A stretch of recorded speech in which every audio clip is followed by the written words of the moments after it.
Já estamos de volta e hoje o nosso tema é doença autoimune. Nosso convidado é o reumatologista Leandro Barros.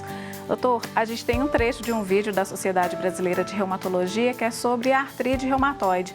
Vamos conferir então e depois conversar sobre a doença? Sim, claro. Vamos lá. Você sabe dizer o que é artrite reumatoide? Preste atenção, porque conhecer a doença pode ajudar muito em seu tratamento. A artrite reumatoide é uma doença inflamatória crônica, autoimune, ou seja, tem origem numa reação do próprio sistema imunológico da pessoa. É mais comum em mulheres entre 30 a 50 anos. Há cerca de um ano, ela acordou sentindo um incômodo e rigidez nas mãos. Ao longo do dia, melhorou um pouco, mas na manhã seguinte estava pior. Tati estranhou, mas pensou que poderia ser um excesso cometido na academia. Durante a semana, o incômodo deu lugar a dores intensas, levando Tati ao pronto-socorro. Lá, ouviu o primeiro possível diagnóstico, tendinite. Fazia sentido, afinal realizava um esforço repetitivo no trabalho. Após tomar os anti-inflamatórios receitados, as dores diminuíram. Pronto, parecia que estava prestes a retomar sua rotina. Que nada! Os remédios não faziam mais tanto efeito e a dor se alastrou também para o cotovelo. Tati não teve dúvida, marcou um ortopedista. No consultório se queixou de dores, mas não deu muitos detalhes. O doutor solicitou alguns exames e prescreveu um remédio chamado corticoide. Tati ficou feliz, pois sentiu melhora por mais de uma semana. Mas as dores voltaram mais fortes e agora também nos pés. Nos dias seguintes, Tati mal conseguia se arrumar para o trabalho, sentia dificuldades em tomar banho, escovar os dentes, pentear o cabelo. Suas mãos pareciam estar enferrujadas pela manhã e só começavam a se soltar horas depois. A esta altura, Tati estava bastante debilitada, tanto fisicamente quanto emocionalmente. Ela passou alguns dias reclusa em casa, sem condições de trabalhar ou sair. Suas mãos estavam com aspecto estranho, meio inchadas. Foi quando sua mãe se lembrou de um caso parecido na família e da médica que havia solucionado o problema, doutora Renata, reumatologista. No consultório da doutora Renata, Tati relatou tudo o que havia passado até ali. Não restavam muitas dúvidas, mas para confirmar, fez um exame de sangue e uma ultrassonografia das articulações. Pronto, era o que a doutora já imaginava, artrite reumatoide. A doutora conversou com Tati sobre o objetivo e métricas de tratamento para que ela tivesse uma boa qualidade de vida. 3 meses e Tati retornou ao médico para avaliar sua condição e seu tratamento. Com o acompanhamento médico correto, ela voltará a fazer tudo como antes, inclusive ir na academia. Então, doutor, é mais ou menos isso que acontece mesmo, né? A pessoa não deve dar importância num primeiro momento, aquilo começa a incomodar, é assim? É bem dessa forma mesmo, sabe, Ana Flávia? Assim, o paciente, às vezes, ele demora a procurar atendimento médico, acha que é por algum outro motivo. Né? O que chama a atenção nas dores da artrite reumatoide, né, geralmente são dores crônicas, né, que vão persistindo, né, que não tem uma resolução, às vezes, com o uso de anti-inflamatório, só com corticoide. Então, o ideal é que realmente ela seja né, referenciada para o reumatologista para poder conduzir. Porque é uma doença que, se não tratada adequadamente, ela pode evoluir com deformidades, com sequelas e, consequentemente, está em incapacidade funcional. Né? Então, uma doença de mulheres jovens, né, que estão na fase produtiva, né, de trabalho, então merece um tratamento mais agressivo nesse começo, justamente para evitar que isso aconteça. É possível que, por exemplo, a tendinite ali, a princípio, uma doença como essa evolua e se torne uma doença autoimune ou não? Tem algumas tendinites de repetição, né, que podem evoluir para alguma doença autoimune. Não é o caso tanto da artrite reumatoide, mas, por exemplo, a artrite psoriásica, a espondilite, que são outros tipos de doença reumatológica autoimune que podem o paciente ter tendinites de repetição. Tá? Então, isso pode acontecer. Tá? Mas a artrite reumatoide ela tem essa característica de ter esse cometimento mais das articulações em si, menos dos tendões.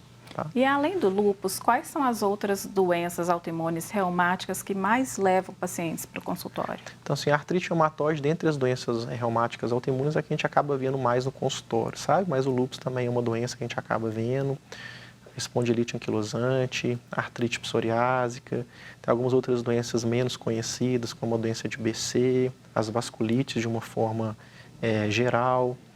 Então, a dermatomiosite, a polimiosite, são todas doenças reumatológicas autoimunes. Você falou vasculite. Sim. Suponho que atinja o sistema vascular, cardíaco, Sim, exatamente. Né? Como que é? É um grupo de doenças reumatológicas que acometem os vasos sanguíneos, geram uma inflamação nos vasos sanguíneos. E essa inflamação pode afetar qualquer órgão também. Então, é uma doença também que tem um caráter sistêmico também. Então, pode afetar rins, coração, pulmão, cérebro. Então, são umas doenças que às vezes pouco reconhecidas que merecem uma atenção também. Até para fazer um diagnóstico de uma doença dessa natureza deve ser até um pouco mais difícil. Sim, muitas vezes é difícil, às vezes a gente não consegue fechar esse diagnóstico, às vezes num primeiro momento, né? Às vezes a gente precisa, às vezes, nos valer de alguns exames para nos ajudar nesse diagnóstico, né? Então a gente precisa fazer uma anamnese bem feita do paciente, né? Que é essa entrevista que a gente faz com o paciente justamente para avaliar as queixas, os sinais, os sintomas, o exame físico bem feito também. Então, tudo isso que vai nos ajudar a guiar para uma hipótese diagnóstica. Eu fico pensando porque lúpus, a artrite reumatoide, a própria psoríase, como o senhor falou, e a gente ainda vai falar mais a respeito dela, são doenças conhecidas das pessoas, né? Agora, o senhor citou aí várias outras que são mais raras, não são conhecidas. Qual que é o desafio, então, hoje, né, dos médicos? A gente vem falando sobre a dificuldade da pessoa acordar para esse problema, a dificuldade de chegar até o reumatologista, mas, por outro lado, também existe uma dificuldade entre os próprios profissionais de identificarem esses problemas? Sim, muitos profissionais, às vezes, não identificam essas doenças, né? Então, assim, não é da área, às vezes, de atuação deles, né? Então, às vezes, tem um atraso para o paciente chegar no reumatologista. Então, essas doenças que são menos conhecidas, digamos assim, eles demoram a chegar no reumatologista. Então, por exemplo, a artrite reumatoide é uma doença que, se não tratada, pode gerar deformidade. Então, é uma coisa que, às vezes, chama a atenção do outro especialista ver aquelas articulações com deformidades. Então, acaba encaminhando para o reumatologista. Agora, as vasculites, por exemplo, às vezes não vai chamar tanto a atenção. Né? Às vezes a artrite psoriásica, né? A gente tem a psoríase, né? Que as pessoas reconhecem, mas não sabem muitas vezes que a psoríase pode atacar as articulações também. A espondilite anquilosante, por exemplo, é uma doença também que é pouco reconhecida entre outros especialistas. Então, que é uma doença que às vezes a gente não vai ter tantas deformidades, às vezes num primeiro momento. Então, acaba tendo um atraso também para que ele chegue no reumatologista. E o número de pessoas, não sei se o senhor tem esse dado, mas assim, a quantidade de pessoas que ficam incapacitadas para o trabalho, no dia a dia, por causa dessas doenças, é um número grande hoje em dia? Sim, principalmente no sistema público de saúde, a gente tem muita dificuldade do que o paciente, às vezes, ele chegue no reumatologista. Então, no nosso estado, a gente tem uma fila de espera muito grande dos pacientes reumáticos. Então, tem uma dificuldade de segmento desses pacientes para consulta. Então, muitas vezes, quando a gente já pega um paciente, às vezes é um paciente jovem mesmo. Então, o paciente às vezes já tem um grau de sequela importante, sabe? Então, tem essa dificuldade de acesso, sim. Ainda mais que não é um trabalho que vai depender só do reumatologista, né? É multidisciplinar, provavelmente de um fisioterapeuta, um nutricionista. Sim, então pacientes que já têm algum grau de sequela precisam de uma reabilitação fisioterápica mais importante. Muitas vezes a gente vai precisar de outros especialistas médicos de outras áreas para nos ajudar também, né? Então, a orientação nutricional também é importante, né?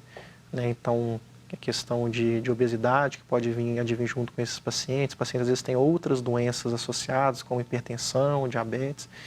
Então, esse acompanhamento realmente tem que ser multidisciplinar. E é possível falar de prevenção de doença autoimune?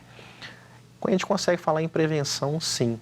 Assim, a gente tem que ter hábitos saudáveis de vida. Então, uma alimentação adequada, evitar o cigarro e o álcool em excesso, né? Atividade física regular, são algumas formas de prevenção.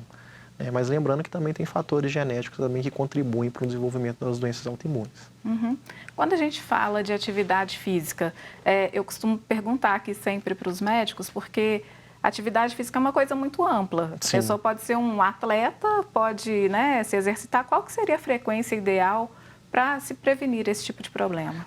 Na verdade, sim. Com o paciente que ele já tem um diagnóstico de uma doença reumatológica, né, aí vai depender muito se a doença dele está ativa ou não. Então, são doenças que acometem muito o aparelho locomotor.